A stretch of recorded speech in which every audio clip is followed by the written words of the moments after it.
del versículo 1 hasta el versículo 7, el día de hoy. Dice: así que, hermanos míos amados y deseados, gozo y corona mía, estad así firmes en el Señor.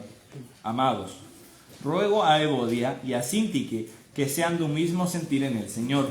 Asimismo te ruego también a ti, compañero fiel, que ayudes a estas que combatieron juntamente conmigo en el Evangelio, con Clemente también y los demás colaboradores míos, cuyos nombres están en el libro de la vida. Regocijaos en el Señor siempre. Otra vez digo, regocijaos. Vuestra gentileza sea conocida de todos los hombres. El Señor está cerca. Por nada estéis afanosos, si no sean conocidas vuestras peticiones delante de Dios en toda oración y ruego con acción de gracias. Y la paz de Dios, que sobrepasa todo entendimiento, guardará vuestros corazones y vuestros pensamientos en Cristo Jesús. Les pido que me acompañen orando, por favor. Padre Celestial, nuevamente estamos ante tu presencia. Doy gracias por el momento de la música donde podemos cantar a tu nombre. Qué privilegio es poder cantar a ti porque nos has hecho bien.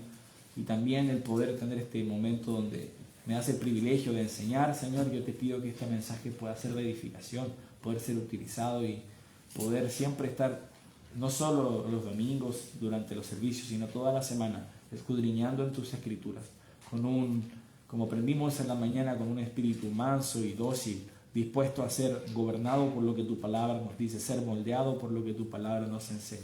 Es lo que nosotros anhelamos y necesitamos, Señor. Que de este sermón podamos salir aprendiendo lo que tu palabra nos dice para nuestras vidas y aplicándolo, siendo personas que a través de sus vidas muestran cómo Cristo nos ha cambiado, Señor. Yo doy gracias y te pido por estas cosas, siempre en el nombre de tu Hijo Jesús. Amén. Les voy a pedir entonces, como les decía, que estemos en Filipenses capítulo 4, si aún no habías llegado. El día de hoy vamos a hablar un poco acerca del gozo y cómo el gozo toca todos estos temas que leímos desde el versículo 2 hasta el versículo 7. El versículo 1 sí que va a servir como una pequeña introducción. Comienza básicamente cerrando la idea de lo que nosotros estudiamos la semana pasada. Dice: así que, hermanos míos y deseados, gozo y corona mía, estad firmes en el Señor, amados. Nosotros habíamos aprendido un poco la semana pasada el de proseguir firmes hacia la meta y de cómo, a diferencia de las personas y sobre todo los falsos maestros que desean enseñar, que desean enseñar con malas intenciones, cuando nos dice la Biblia que su vientre es su Dios y que solo piensan en lo terrenal. Nosotros, por otro lado, debemos tener una vista en las cosas de arriba y esperar en nuestro Señor Jesús, que algún día volverá. Y Él dijo: vengo otra vez. Y cuando Él vuelva, nosotros tendremos un cuerpo semejante al de la gloria suya. Y cómo eso es suficiente para que nosotros podamos proseguir hacia la meta firmes. Entonces, en eso está concluyendo el versículo. Y estaba reflexionando un poco nuevamente en el amor que tenía Pablo hacia los filipenses. Es realmente muy, muy interesante. También me gustaría hacer un pequeño disclaimer.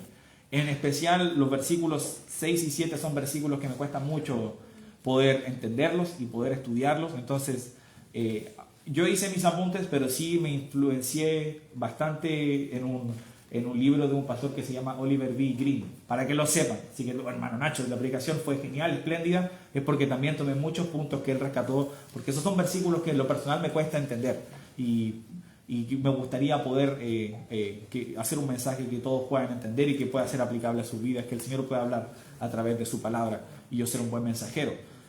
Era un pequeño disclaimer que creo que es necesario hacer.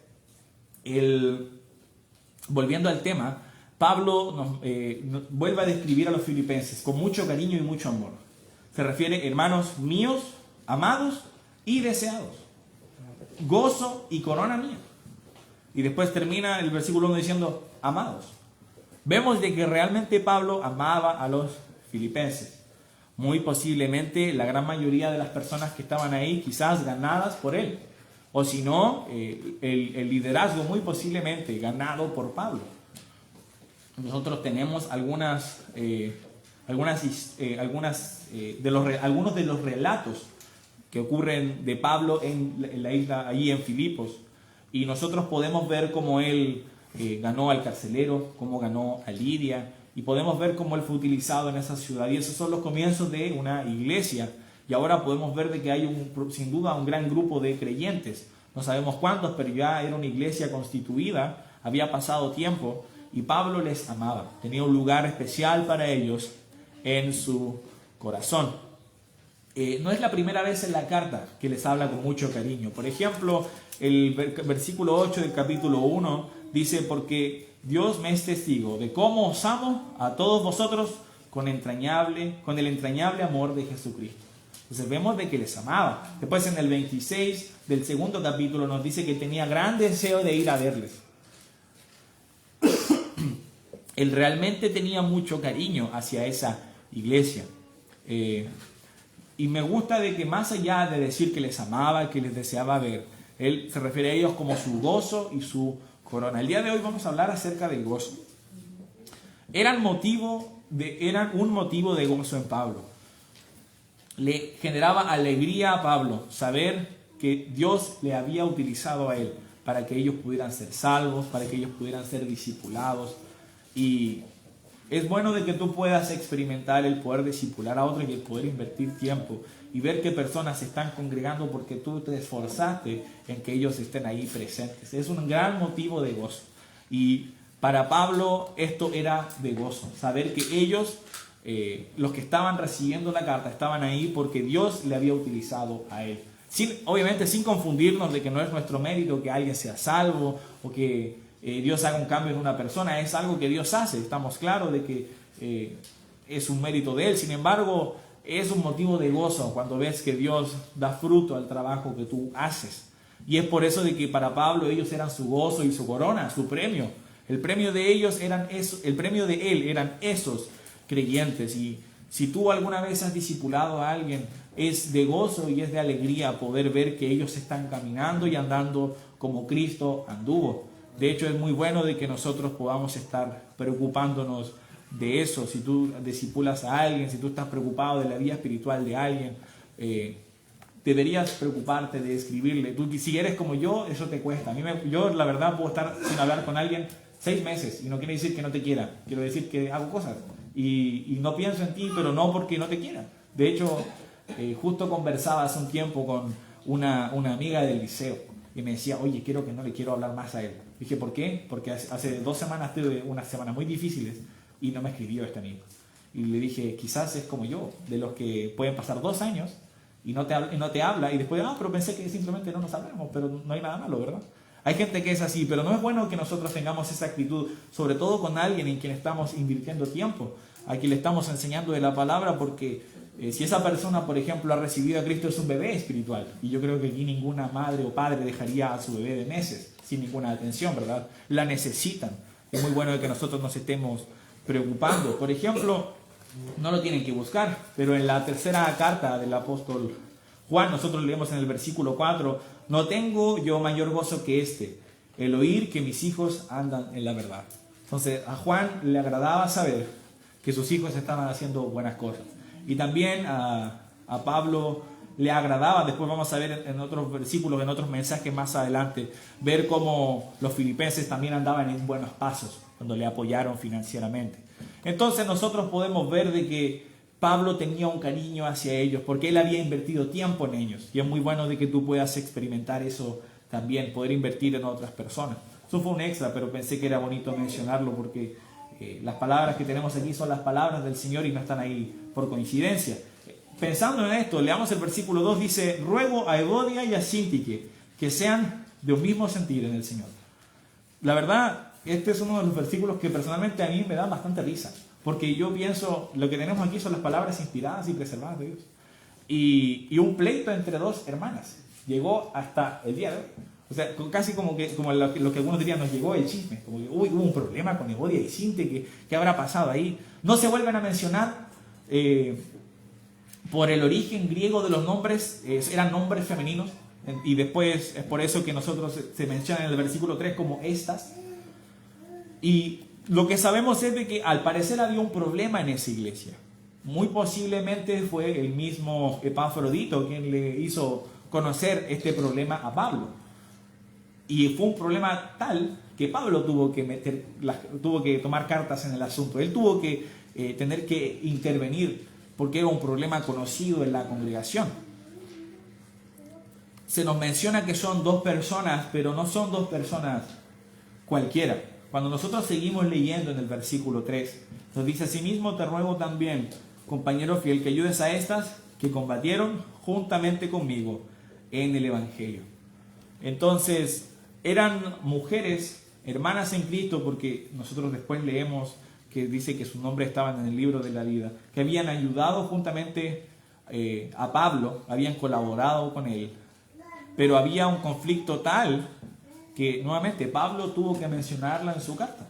Una carta que al parecer era de ánimo, como les mencionaba, en comparación con otras cartas de Pablo, esta carta es mucho más alentadora, una carta mucho más cariñosa. Sin embargo, este podría ser quizás el problema principal o el único problema con el que Pablo realmente lidia con los filipenses, y es este conflicto entre dos personas de la iglesia. No hay coincidencia en esto, sabemos de que Dios utilizó autores humanos. La Biblia nos dice que los santos hombres de Dios hablaron siendo inspirados por el Espíritu Santo. Y cuando nosotros entendemos eso, sabemos de que este versículo no está ahí por accidente. Nosotros podemos darnos cuenta, y lo hemos hablado cuando hemos hablado acerca de la unidad en mensajes pasados, que no hay espacio para conflictos entre los hermanos cuando nosotros estamos en una guerra espiritual. Cuando nosotros tenemos la tarea de la gran comisión, una tarea tan grande que no debería haber espacio para que dos hermanos se peleen por trivialidades. Sin embargo, va más allá que simplemente decir que nuestras prioridades están equivocadas, no deberíamos pelearnos, sino que nosotros, y este es el tema principal del mensaje, nosotros debemos vivir con gozo, debemos vivir regocijándonos en el Señor. Y cuando hay conflicto, nosotros estamos impidiendo y estamos estorbando el proceso para poder vivir en gozo. No puedes vivir con gozo si estás teniendo conflictos con tus hermanos. Entonces, Pablo, que amaba mucho a la iglesia, se dolía por este problema. Por eso nosotros vemos que se refiere tan cariñosamente a ellos en el versículo 1, y es por eso que dice: ruego a Evodia y a Síntique que sean de un mismo sentir en el Señor. A él obviamente le dolía ver a dos compañeras con las que había predicado el Evangelio y había estado trabajando arduamente, estar peleadas y haber esa tal división en la iglesia de los filipenses. El conflicto entonces quita ese estado de alegría y de gratitud en donde nos molestamos con los creyentes y entorpecemos el trabajo y la obra de Dios en nosotros. Creo que quizás sería bueno que podamos definir el gozo para poder seguir avanzando.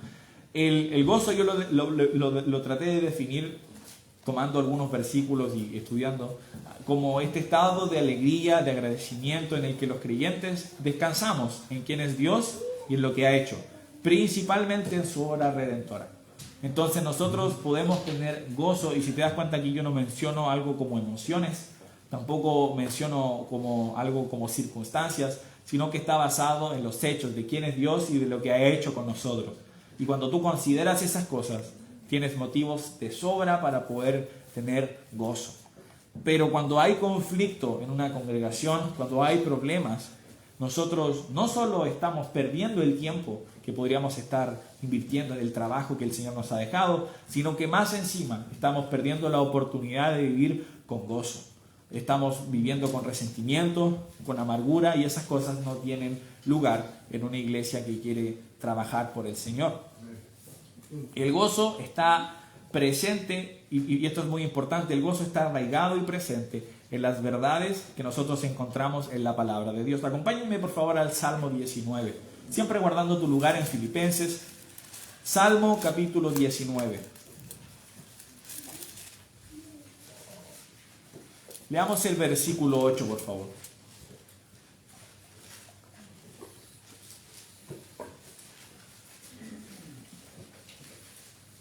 Dice: los mandamientos de Jehová son rectos, que alegran el corazón. Nosotros, cuando no solo se trata de conocer los mandamientos del Señor, sino cuando nosotros estudiamos qué es lo que Él quiere de nosotros, cuál es el carácter de Él, y tratamos de alinearnos con sus estatutos, nuestro corazón se alegra. Y cuando nosotros vemos nuevamente quién es Él y las cosas que ha hecho en nuestra vida, es imposible de que nosotros no podamos tener gozo. Nuevamente, el conflicto en circunstancias así no tiene lugar. El versículo 4 de Filipenses capítulo 4 dice: regocijaos en el Señor siempre. Otra vez digo, regocijaos. Entonces Pablo estaba diciendo, ustedes no deberían estar peleando. Y luego le dice a quien está recibiendo la carta, no sabemos quién es, pero sin duda, obviamente, un hermano de la iglesia en Filipos, dice: asimismo te ruego a ti, también a ti, compañero fiel, que ayudes a estas que combatieron juntamente conmigo en el Evangelio, con Clemente también y los demás colaboradores míos, cuyos nombres están en el libro de la vida. Cuando tú lees en la Biblia acerca del libro de la vida, no hay demasiados detalles, pero entendemos lo necesario, que de quienes no está escrito el libro de la vida, dice que serán echados al lago de fuego en Apocalipsis 20:15. Entonces, tenemos claro de que ellos, si estaban en el libro de la vida, es porque eran hermanos en Cristo.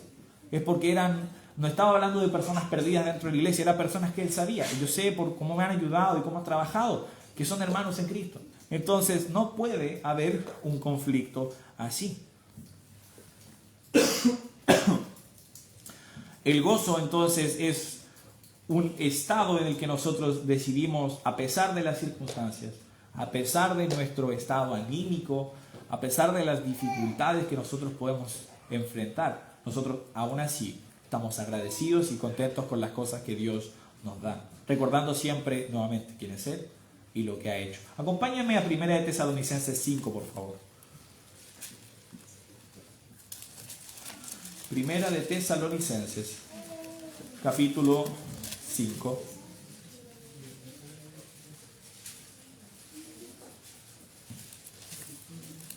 Y el versículo 16. Dice: estad siempre gozosos. Algo bueno que nosotros podemos encontrar al leer esto es de que el gozo es una decisión que nosotros podemos tomar. Uno de los problemas de tratar de ver el gozo como una emoción es que muchas veces las emociones y lo que sentimos son cosas que no controlamos. Sin embargo, el gozo es algo que tú puedes tomar como una decisión. Porque de hecho esto está dando en un contexto en el que Dios está dejando instrucciones a los tesalonicenses y están en un modo imperativo, es decir, no está dando una sugerencia. De hecho, si tú sigues leyendo, dice: orad sin cesar. Y aquí yo creo que nadie se confunde, todos entendemos de que les está diciendo tienen que orar sin parar. Entonces, el versículo 16 también aplica eso. Nosotros debemos estar siempre gozosos. Nosotros podemos decidir si nos vamos a enfocar en las circunstancias en las que nos encontramos, si vamos a ver las dificultades que estamos pasando, si vamos a enfocarnos en los conflictos necios y vanos que estamos teniendo con otros, o si vamos a enfocarnos en Dios, en las cosas que ha hecho y en su perfecto carácter. Me hizo pensar en el versículo que leíamos en la mañana, que nosotros nos alegramos por la bondad del Señor. Eso estaba en el Salmo 13, el versículo 5. Cuando uno ve lo bueno que es Él, nos genera alegría, hay gozo en nosotros. Es muy importante, volviendo nuevamente a Filipenses capítulo 4, es muy importante de que nosotros podamos estar teniendo esta mentalidad de gozo, poder decir: yo quiero vivir siempre agradecido y contento por las cosas que Dios me ha dado. Pastor no me dijo: hermano Ignacio, por favor habla porque yo sé que hay conflictos en la iglesia. No me dijo eso. Pero qué triste sería. Yo quiero que nosotros entendamos, por lo menos no sé si a ti te causa el mismo impacto, que haya quedado plasmado. Es casi como si dijera, voy a usar de ejemplo al pastor, ya que yo no tengo ningún problema con el pastor ahora, pero si dijera que Patricio e Ignacio dejen de pelear, por favor, córtenla, como dice hermano Henry, córtala. Entonces, casi como que es vergonzoso que haya tenido que quedar los nombres de ellos en las palabras del Señor Evodia y Sintique. Patricio y Nacho, qué triste sería, ¿no? Que después que eran rumores, es como lo que pasó hace 2000 años con Patricio y Nacho, que no podían resolver sus problemas. En vez de poder vivir con gozo, con alegría, en vez de ver el amor que les tenía Pablo y decir: wow, nosotros hemos servido con él, hemos servido codo a codo con Pablo y estamos peleando por pequeñeces, cuando podríamos seguir trabajando fielmente. No hay lugar para el conflicto cuando hay gozo. Si seguimos leyendo en el versículo 5, dice, vuestra gentileza sea conocida de todos los hombres, el Señor está cerca. Cuando la Biblia nos manda a tener gozo, esto no quiere decir de que nosotros tenemos que colocar una fachada. Es decir, ok, de ahora en adelante, cada vez que entro por las puertas de la iglesia voy a estar sonriendo para que el hermano Nacho no vuelva a hablar del gozo y se dé cuenta que tengo gozo. No, no se trata de eso. De hecho, debería ser que nuestro corazón, al observar lo bueno que es Dios, lo bueno que ha sido con nosotros dándonos su salvación, proveyendo para las cosas nuestras cada día, nuestro corazón está tan lleno de gozo que es imposible contenerlo. Que la gente lo ve en tu vida, ¿por qué? Porque tu corazón está lleno de gozo y no puedes contener ese gozo. Así debería ser nuestro corazón. No colocar una fachada, no colocar una sonrisa para que la gente no me pregunte cómo estoy, sino que genuinamente tú estés agradecido con el Señor en tu corazón y que esa gratitud de felicidad esté tan sobreabundando en tu corazón que se derrame, que sea imposible esconder esa sonrisa que el Señor te ha dado. Eso tampoco quiere decir de que no va a haber momentos en los que vamos a llorar o estar tristes, pero siempre agradecidos y contentos por quién es el Señor y lo que ha hecho con nosotros. Considerando la salvación que Él nos ha dado. Imagínate, dice el versículo 5, vuestra gentileza sea conocida con todos los hombres. ¿Cuán rápido se habría solucionado el problema de Evodia y de Síntique si hubiera gentileza? Si ellas hubieran exteriorizado ese gozo, hubieran podido resolver sus problemas enfocándose en el Señor. El versículo dice al final del 5, el Señor está cerca. Nos da otro motivo de gozo. Saber de que a pesar de las dificultades que vienen por trabajar sirviendo al Señor, Cristo viene pronto. Entonces ahí hay otro motivo de gozo. Él viene brevemente. Dice en el versículo 6, por nada estéis afanosos, sino sean conocidas vuestras peticiones delante de Dios, en toda oración y ruego con acción de gracias. El creyente no tiene que tener ansiedad por ninguna de las cosas terrenales del presente. De hecho, debería, por el contrario, preocuparse de las cosas eternales. Leímos la semana pasada en Colosenses 3 que nosotros debemos colocar nuestra mirada en las cosas de arriba, donde está nuestro Padre. Ahí deberíamos estar nosotros mirando, ahí deberíamos estar nosotros enfocados. Ahora, esto no quiere decir de que uno va a ser negligente en los asuntos terrenales. Por ejemplo, un buen líder del hogar va a ser diligente en proveer para su familia, pero eso no quiere decir de que va a tener ansiedad al respecto, de que va a tener miedo. Todo lo contrario. En el libro de Mateo, si me pueden acompañar, al capítulo 6, por favor.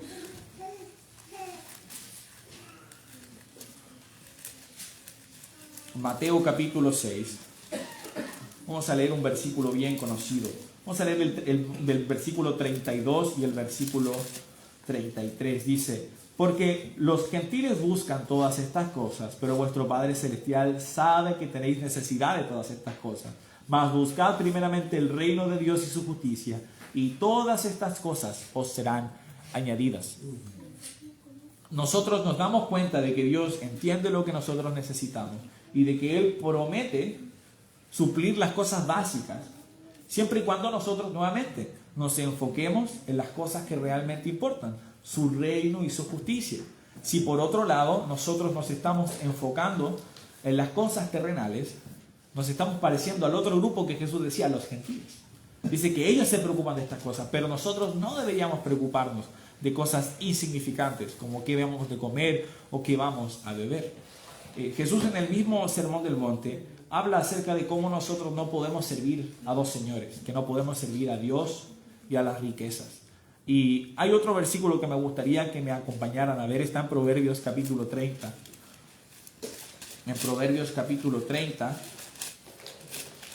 es el versículo 8 y 9 de Proverbios 30. Dice, Vanidad y palabra mentirosa aparte de mí. No me des pobreza ni riquezas. Manténme del pan necesario. No sea que me sacie y te niegue y diga, ¿quién es Jehová? O que siendo pobre hurte y blasfeme el nombre de mi Dios. ¿Por qué menciono este versículo? Porque tanto como Jesús decía en Mateo 6, que no podemos servir a dos señores, y como también podemos ver aquí en Proverbios 30, hay un poder peligroso en las cosas terrenales que nos alejan de Dios. Aquí el autor de Proverbios está diciendo, sí, yo sé que si tengo mucha abundancia, podría olvidarte y decir, ¿qué es Jehová? No lo necesito. Mira todo lo que tengo. Y si tengo pobreza, también podría decir, voy a robar y blasfemar y pecar contra Dios. Entonces, cuando nosotros nos empezamos a preocupar y a tener ansiedad y a tener miedo de sobremanera por las cosas terrenales, nos van a empezar a apartar y a alejar de Dios. Ese gozo que nosotros teníamos por quién es Él se empieza a apartar. Ese gozo muchas veces se convierte en ingratitud. Y ese gozo también se puede convertir en miedo e inseguridad. Entonces, hay que tener mucho cuidado en enfocarnos y preocuparnos y en que nuestro primer lugar sean las cosas terrenales, porque nos van a alejar de Dios. Como habíamos leído en Mateo 6, el versículo 32, muestra de que quienes buscan estas cosas son los gentiles. Y Jesús estaba haciendo una división muy clara. Él estaba tratando de decir, ustedes no son como los gentiles. Ellos son los que se preocupan de estas cosas. Pero dice, vuestro Padre sabe que tenéis necesidad de todas estas cosas. Esto es algo muy reconfortante.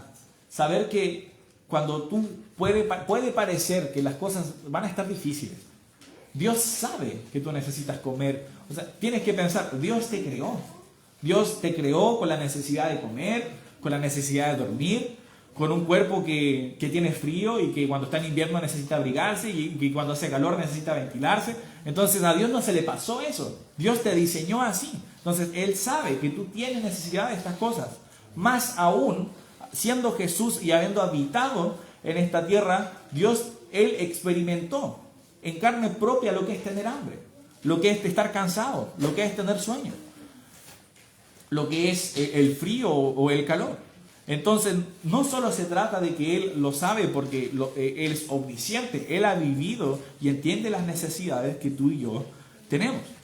Entonces, ¿por qué preocuparnos si nosotros podemos tenerle a Él y confiar en Él?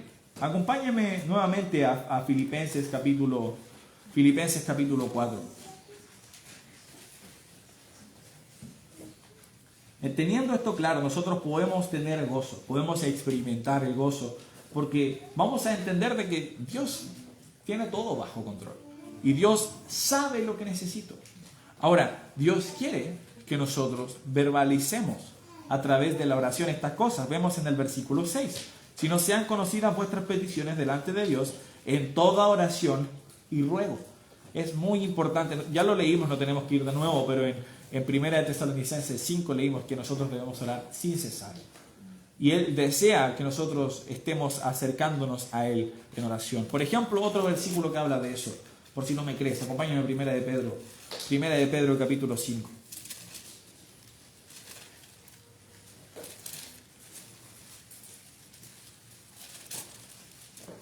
Ahí está, el versículo 7. Dice, echando toda vuestra ansiedad sobre Él, porque Él tiene cuidado de vosotros. Es decir, Dios sabe lo que necesitas. Y si tú echas todo sobre Él, Él puede cuidarte. Como cualquier otro, mejor que cualquier otro podría hacerlo. Nadie puede compararse, nadie te puede dar la paz y la tranquilidad que Dios te otorga. Algo importante que es muy bueno resaltar es que dice con acción de gracias. ¿Sabes qué? A veces en los momentos de necesidad, la actitud que en nosotros surge no es la de gratitud, sino muchas veces la de, ya pues Señor, si yo leí tu palabra y que tú provees, ¿qué está pasando? Porque vamos, las cosas están faltando y no veo cómo vas a proveer. Entonces ahí no hay una actitud de gratitud. Considerar cuánto tenemos nosotros y cuánto Dios ha hecho, primeramente en la salvación, pero también en nuestras vidas y en nosotros pensar en cómo éramos antes y cómo somos ahora. siempre debe llevarnos nosotros al agradecimiento. Qué peligroso es cuando nuestra oración se convierte en una lista de peticiones solamente. Ahora, nuevamente, no se trata que no debemos pedir a Dios, todo lo contrario. Acabamos de ver que hay que acudir a Él en necesidad y con humildad, pero siempre agradeciendo. Qué bueno es cuando a lo mejor tú estás orando, a lo mejor un día miércoles compartes una petición de oración. Y a mí me gusta mucho cuando nosotros venimos los miércoles, a lo mejor un hermano comparte por una persona que está enferma, a lo mejor alguien comparte porque está buscando trabajo, etcétera, etcétera, etcétera. Y después, un par de miércoles más adelante, ese mismo hermano dice, quisiera dar gracias porque Dios ha contestado mi oración. Y eso es bueno, eso es sano, que nosotros estemos siempre con acción de gracias acercándonos al Señor. Porque sabes que Dios no nos debe nada. Nosotros, Él es bueno, Él cumple sus promesas, pero eso de considerar de que no, esto me lo debe Dios. No, no te debe nada. Por eso debes tener una actitud de gratitud. Dice el versículo 7, y la paz de Dios, que sobrepasa todo entendimiento, guardará vuestros corazones y vuestros pensamientos en Cristo Jesús. La paz que otorga Dios no te la puede otorgar cualquier otra persona o circunstancia. Conversaba con un joven hace algunas semanas y ese joven acababa de tomar una muy mala decisión. Y él me decía, no, pero cuando la tomé tuve paz.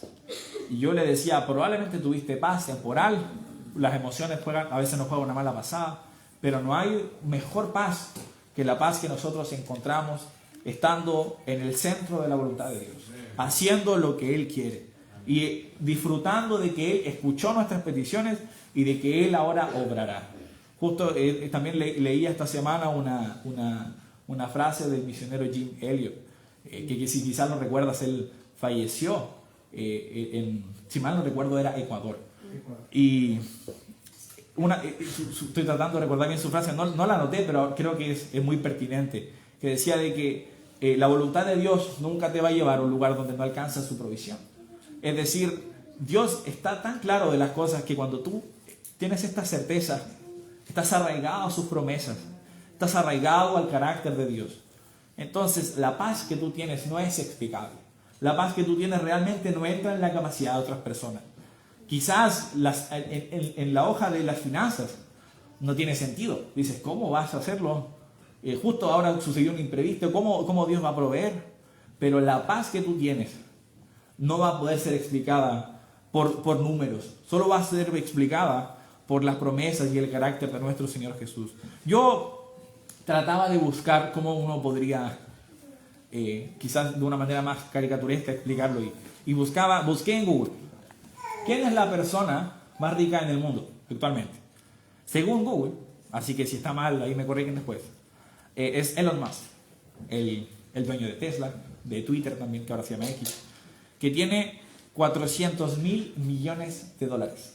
O en inglés, 400 billones de dólares. Y yo creo que a veces nosotros, los mortales, nosotros no llegamos a entender cuánta plata es eso. ¿Qué cosas podría hacer? Yo me puse a buscar qué cosas él podría comprar con esa plata. Y por ejemplo, él podía comprar por un año Dinamarca. Es decir, él podía tener, su dinero era suficiente para cubrir todo el Producto Interno Bruto de Dinamarca completo. Que tú dices, wow, el Producto Interno Bruto de un país completo, es decir, de todas sus empresas, de todos los bienes que genera, de la gente que está trabajando, todo lo cubre una sola persona. Sorprendente. Y incluso la diferencia que hay porque uno dice, ¿qué diferencia hay entre $1 millón y $1.000 millones? Si tú tienes, para hacer la diferencia en números, para que ustedes entiendan la magnitud de lo que estamos hablando, si tú tienes 1 millón de segundos, 1 millón de segundos, esos son 11 días y un poquito más. Si tú tienes 1.000 millones de segundos, son 31 años. Entonces, para que tú te des cuenta la diferencia numérica que hay, eso quiere decir que si él gastara, si tú tienes 1.000 millones de dólares, tú puedes gastar $1 millón al año. ¿Y cuántos años tendrías? 1.000. Entonces, quiero que entiendas la cantidad de plata que tienes. Entonces, ¿por qué menciono esto? Porque si él un día viniera a Coyhaique y dijera, yo voy a encargarme de todas tus cosas, yo voy a pagarlo todo, la paz que Dios puede otorgar es aún superior. A eso voy. Porque sí, sin duda que Él probablemente no tiene ninguna complicación financiera para financiarte a ti y a toda tu familia y a todas tus generaciones por mucho tiempo, pero estamos hablando de Dios, que lo creó a Él, que si Dios quisiera, mañana Él lo pierde todo. Entonces, esa es la paz que Dios nos puede otorgar. Es más allá que los números, más allá de millones que nosotros no podemos entender. Estamos hablando del creador del universo. No solo el creador, el sustentador del universo. En el capítulo anterior nos dice que Él transformará el cuerpo de nuestra humillación con el poder con el que también puede sujetar a sí mismo todas las cosas, dice al final del capítulo 3. Estamos hablando de aquel que tiene el poder de crearlo, de que lo creó todo y que tiene el poder de mantenerlo todo sujetado a Él. Él es el que está diciendo, si tú buscas mi reino y mi justicia, yo me encargo del resto. Eso está diciendo. Ahora, no quiero sonar como un predicador de la prosperidad, como que dice, no, si tú haces esto y esto, vas a tener autos y casas. No. Pero lo que Dios está diciendo es muy claro también. Está diciendo, si tú buscas mi reino y mi justicia, la comida, la bebida y el abrigo, lo necesario y lo justo, yo me encargo de eso. Entonces, ¿por qué preocuparnos? ¿Por qué preocuparnos de eso? Algo que he aprendido del pastor y su familia es empezar a mirar los pájaros. Yo antes ni los miraba, pero ahora les presto mucha atención. Como de repente, no sé qué pájaros son todavía, pero por último los miro mucho. Y ya en más de una ocasión me ha tocado ver pájaros comiendo. Más de una ocasión. Algunos comiendo gusanos. Hace un tiempo me tocó incluso ver un martín pescador, lo tengo por ahí en Instagram, por si quieren ir a seguirme. Perdón. Eso no se hace. Pero vi un martín pescador con un pescado en su boca. Entonces dije, oh, qué bacán. Y pienso en este versículo que nosotros también no leímos, pero está en Mateo 6. Cómo Dios se preocupa de las aves. Muchas veces nosotros buscamos muchas maneras, incluso muy inteligentes, en las que podemos generar de alguna manera ganancia para suplir estas cosas más básicas, como la comida, la bebida, el abrigo. Pero los pájaros no. Los pájaros comen, van a buscar al campo y encuentran gusanos. Y créeme que tú no los ves, pero ellos encuentran gusanos. O comen semillas. Justo hoy día en la mañana hablaban, pues fue ayer, no recuerdo, pero hablábamos de los tucanes y de lo que comían. Bueno, los tucanes pueden encontrar las bayas que comen, pueden encontrar incluso los pollitos que comen. Mi punto es este: Dios se preocupa de los animales. ¿Y cuánto más nosotros? Que nosotros no somos, los animales no son creados a la imagen de Dios como nosotros. Cristo no murió en la cruz por los pájaros. Cristo murió en la cruz por la humanidad. ¿Cuánto más nosotros? Que Dios no solo es dueño de todo, no solo sostiene todo, sabe lo que necesitas, sabe que tienes necesidad de todas estas cosas. ¿Cómo nosotros no vamos a poder tener gozo? A pesar de las circunstancias, nosotros podemos estar agradecidos, podemos vivir gozosos sabiendo de que tenemos un Dios bueno, que se encarga de nuestras necesidades. Dice el versículo 7, y la paz de Dios, que sobrepasa todo entendimiento, guardará vuestros corazones y vuestros pensamientos en Cristo Jesús. Yo no quise buscar estadísticas, pero es lo que la mayoría de personas y académicos dicen, de que hay muchos problemas con la salud mental en nuestro día a día. Y sin duda que muchas de esas cosas probablemente tienen razones físicas y biológicas que pueden ser solucionadas con medicamentos, muchas veces, pero muchas otras veces, más de las que sin duda nosotros creemos, la gente necesita esta paz que puede guardar sus pensamientos y sus corazones en Cristo Jesús.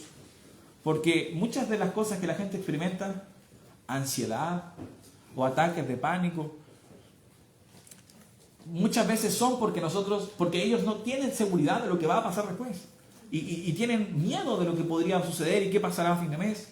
Pero cuando un creyente experimenta la paz de Dios, experimenta lo que es confiar en Él, ve las promesas de Dios que están en blanco y negro, que no hay que ser un erudito de la Biblia que estudió 10 años interpretación de griego en el Nuevo Testamento para poder entender de que Dios promete proveer las cosas más simples. Nosotros podemos experimentar una paz que no solo guarda nuestro corazón, guarda nuestros pensamientos. Aún las cosas que a veces empezamos a pensar son guardadas.